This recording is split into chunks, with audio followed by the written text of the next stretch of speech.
ಪ್ರಾಸ್ತಾವಿಕವಾಗಿ ಹೊನ್ನಾಡಿ ಸಿಪ್ಪಳಗಾಯಿ ಅವರು ಸಭೆಯನ್ನು ಉದ್ದೇಶಿಸಿ ಮಾತಾಡಬೇಕಂತ ಹೊನ್ನಾಡಿ ಸರ್ ಅವರಲ್ಲಿ ಕೇಳ್ಕೊಳ್ತೇನೆ.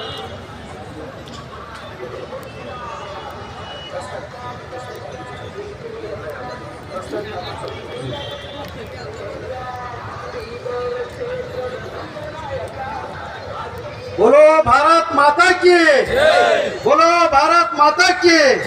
ಮಂದ ಕೃಷ್ಣ ಮಾದಿಗ ಅವರಿಗೆ ಯಾಕೆ ಜೈ ಘೋಷಕ ಮಾಡೋದು ಹಸೋಯ್ಯ ಇಲ್ಲ. 30 ವರ್ಷ ನಿಮ್ ಕಡೆ ಹೋರಾಟ ಮಾಡ್ರ ಮಂದ ಕೃಷ್ಣ ಅವರು 2 ಸಲ ಕಾಲ್ ಮಾಡ್ಕೊಂಡ್ರ ಗಾಳಿ ಚಕ್ರ ಕಟ್ಕೊಂಡು ಅಡ್ಡಾಡ್ತಾರ. ಅವ್ರ ಕಡೆ ಜೈ ಘೋಷ ಮಾಡ್ಬೇಕು ಒಳ ಮೀಸಲಾತಿ ಸಲುವಾಗಿ. ಮಂದ ಕೃಷ್ಣ ಮಾದಿಗಣ್ಣವರಿಗೆ, ಮಂದ ಕೃಷ್ಣ ಮಾದಿಗಣ್ಣವರಿಗೆ, ಈ ಭಾಗದ ಅಭ್ಯರ್ಥಿಯಾಗಿರ್ತಕ್ಕಂಥ ಭಗವಂತ ಖೋಬ ಅವರಿಗೆ ಇವತ್ತಿನ ಈ ಕಾರ್ಯಕ್ರಮ ಯಶಸ್ವಿ ಆಗ್ಬೇಕಾದ್ರೆ ಕಾರಣ ಏನು ಗೊತ್ತಾ? ಹೇಳಿ ಯಾರಂತ ನೋಡೋಣ. ಸೂರ್ಯಕಾಂತ್ ನಾಗಮರಪಳ್ಳಿ ಅವರಿಗೆ, ಸೂರ್ಯಕಾಂತ್ ನಾಗಮರಪಳ್ಳಿ ಅವರಿಗೆ.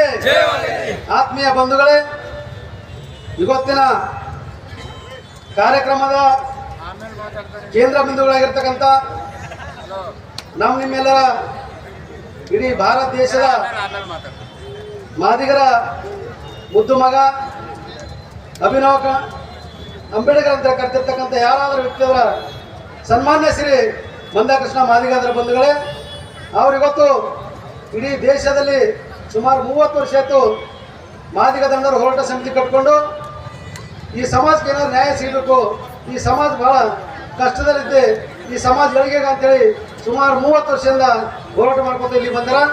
ಆದ್ರೆ ಅವ್ರ ಹೋರಾಟಕ್ಕೆ ಯಾರು ಗುರುತಿಸಿಲ್ಲ. ಈ ರಾಜ್ಯದಲ್ಲಿ, ಈ ಭಾರತ ದೇಶದಲ್ಲಿ ಯಾರಾದ್ರೂ ಅವ್ರು ಹೋರಾಟ ಗುರುತಿಸ್ತಾರಂದ್ರ ಸನ್ಮಾನ್ಯ ನರೇಂದ್ರ ಮೋದಿ ಅವರು ಗುರುತಿಸ್ತಾರ ಅಂತ ಹೇಳ್ತೀನಿ ಬಂಧುಗಳೇ. ಯಾಕಂದ್ರೆ ತಾವೆಲ್ಲ ನೋಡಿರಿ, ಆಸೆ ಮೇರಕ್ಕೂ ಬಿ ಜೋಡ್ಲು ಅಂತ ಹೇಳಿದ್ರು.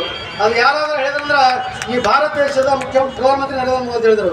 ಬಂಧುಗಳೇ, ನಾವು ಈ ಭಾರತ ದೇಶದಲ್ಲಿ 30 ವರ್ಷ ಆಯ್ತು ಹೋರಾಟ ಮಾಡ್ಕೊತ ಬಂದ್ರ. ಅಂದಿನ ಕಾಲದಲ್ಲಿ ಕಾಂಗ್ರೆಸ್ ಸರ್ಕಾರ ಇತ್ತು. ಆದರೂ ಕೂಡ ನಮ್ಮ ಸಮಾಜದ ಕೂಗು, ನಮ್ಮ ಸಮಾಜದ ಹೋರಾಟ ಯಾರು ಕೇಳಿಲ್ಲ. ಆದ್ರೆ ಯಾರಾದ್ರೂ ಕೇಳಿದ್ರ ನರೇಂದ್ರ ಮೋದಿ ಅವರು ಕೇಳಿ ಬಂದು ಹೇಳಿದ್ರು, ಮೈ ಆಪ್ಕೆ ಭಾಯೋ ಆಪ್ಕೆ ಲಡಾಯಿ ಮೇ ಮುझे भी आस से जोड़ो ಅಂತ ಹೇಳಿದ್ರು. ಮೈ ಮಾದಿಗ ಸಮಾಜಕ್ಕೆ ಅಭಿನಂದನ್ ಕರ್ತಾ ಹೂँ, ಮಾದಿಗ ಸಮಾಜಕ್ಕೆ ಸಾಥ್ ಅಂತ ಹೇಳಿ ಯಾರಾದ್ರೂ ಹೇಳಿದ್ರಂದ್ರ ಸನ್ಮಾನ್ಯ ಶ್ರೀ ನರೇಂದ್ರ ಮೋದಿ ಅವರು ಹೇಳಿದ್ರು. ಬಂಧುಗಳೇ, ಆದ್ದರಿಂದ ನಮ್ಮನ್ನು ಯಾರು ಗುರುತಿಸ್ತಾರೋ, ನಮ್ಗೆ ಯಾರು ಸಹಾಯ ಮಾಡ್ತಾರೋ ಅವ್ರ ಋಣ ಯಾವತ್ತೂ ನಾವು ತೀರಿಸ್ಬೇಕು. ನಾವು ಈ ದೇಶದಲ್ಲಿರ್ತಕ್ಕಂಥ ಪ್ರಧಾನಿ ಮನಮೋಹನ್ ಸಿಂಗ್ ಇದ್ದರು ಅಂದಿನ ಕಾಲದಲ್ಲಿ, ಅವರು ಕೂಡ ಮಾದಿಗರಂತ ಗುರುತಿಸಲ್ಲ. ಅದೇ ರೀತಿ ರಾಹುಲ್ ಗಾಂಧಿ ಕೂಡ ಯಾವತ್ತೂ ಮಾದಿಗರು ಗುರುತಿಸಿಲ್ಲ, ಸೋನಿಯಾ ಗಾಂಧಿ ಗುರುತಿಸಿಲ್ಲ. ಈ ಭಾಗದಲ್ಲಿ ಇರ್ತಕ್ಕಂಥ ಮಲ್ಲಿಕಾರ್ಜುನ ಖರ್ಗೆ ಅವರು ಕೂಡ ಸತತವಾಗಿ ಮಾದಿಗರಿಗೆ ತುಳಿಯಂತ ಕೆಲಸ ಮಾಡಿದ್ರ. ಆದರೆ ಈ ಭಾರತ ದೇಶದ ಪ್ರಧಾನಿ ಬಂದು ಹೇಳಿದ್ರು ನರೇಂದ್ರ ಮೋದಿಯವರು, ನೀವು ಹೆದರ ಅವಶ್ಯಕತೆ ಇಲ್ಲ, ನಾನು ನಿಮ್ಮ ಜೊತೆ ಇರ್ತೀನಿ, ನಿಮ್ಮ ನ್ಯಾಯ ಕೊಡ್ತೀನಿ, ಚುನಾವಣೆ ಮುಗಿದ ಮೇಲೆ ನಾನು ನಿಮ್ಗೆ 100% ಏನು ಮೀಸಲಾತಿ ಸಿಗಬೇಕು, ನಿಮ್ಮ ಪಾಲು ಸಿಗಬೇಕು, ನಾನು ಕೊಟ್ಟೆ ಕೊಡ್ತೀನಿ ಅಂತ ಹೇಳಿದ್ರೆ ಬಂದೇಳಿ. ಆದ್ದರಿಂದ ಸಮಯ ಭಾಳ ಆಗ್ಯದ, ಭಾಳ ಜನ ವೇದಿಕೆಯಲ್ಲಿ ಮಾತಾಡಿರ್ತಾರೆ.